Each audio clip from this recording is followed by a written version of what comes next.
la délégation de Podor a un potentiel hydroagricole extrêmement important. Vous avez le fleuve Sénégal qui longe sur 300 km le département de Podor.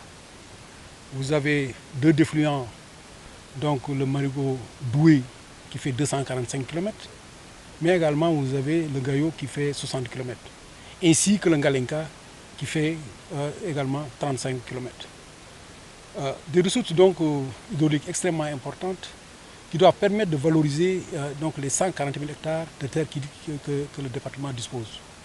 Donc le premier constat que nous pouvons faire aujourd'hui dans ce département, c'est que c'est un département à fort potentiel hydroagricole que nous devons valoriser pour aller donc résolument vers donc, la souveraineté alimentaire, si chère aux nouvelles autorités, donc à la tête desquelles se trouve le président de la République, Bassirou Diomaye Diakhar Faye, et son premier ministre, donc Ousmane Sonko, ainsi que le docteur Mabouba Diagne, ministre donc, de l'Agriculture, de la souveraineté alimentaire et de l'élevage, qui ambitionne véritablement de régler la question donc, de la souveraineté alimentaire, qui est la condition sine qua non pour aller vers la souveraineté économique. Alors, ce qu'on veut remarquer également donc de tourner, c'est qu'il y a des points forts, mais également il y a des points faibles. Les points forts, c'est tous les aménagements qui ont été réalisés par donc, la COICA avec donc, des périmètres donc, flambant neufs, des périmètres bien entretenus, des parcelles bien entretenues, mais également des pratiques culturelles donc, qui montrent quand même qu'il y a de l'ambition, parce qu'il y a une partie où on fait de la production de semences sur 8 hectares. Je crois que ça va permettre d'autonomiser donc, ces producteurs du point de vue également de l'approvisionnement en semences. Ça vraiment, nous avons beaucoup apprécié le travail qui a été fait à ce niveau. L'autre point faible, c'est le retard constaté relativement au délai contractuel dans le cadre de la réalisation donc, des périmètres, des périmètres irrigués de Podor. Ça, véritablement, nous sommes très loin donc, des délais contractuels et ça, il faudrait véritablement qu'on tape sur la table pour faire remarquer effectivement aux entreprises défaillantes que véritablement c'est inacceptable.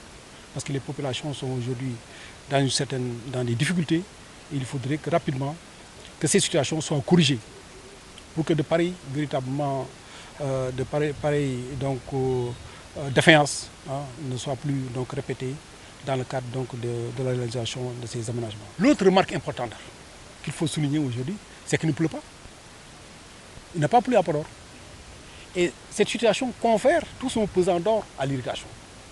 Donc aujourd'hui, il faudrait qu'on renforce l'irrigation, qu'on développe des projets donc, en matière d'irrigation parce que nous avons les ressources hydrauliques, nous avons donc la ressource de surface qui doit nous permettre d'irriguer beaucoup de terres.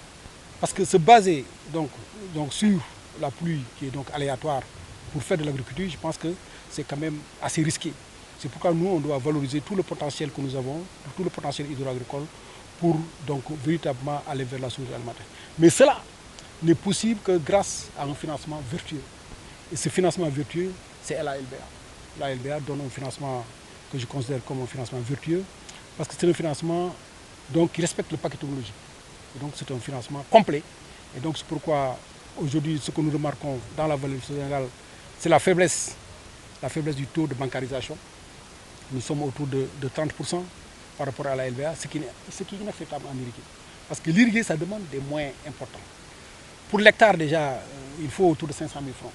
500 000 francs dans le delta jusqu'à 600 000 francs et autour de 400 000 francs dans les départements de Podor et de Matam. Et ça, c'est seule la LBA qui peut fournir ce type de financement.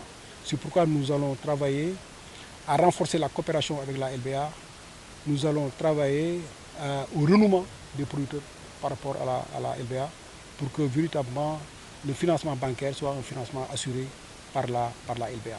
Le constat que nous avons fait également ici dans le département de Podor, c'est que les producteurs se plaignent beaucoup des factures d'électricité extrêmement élevées.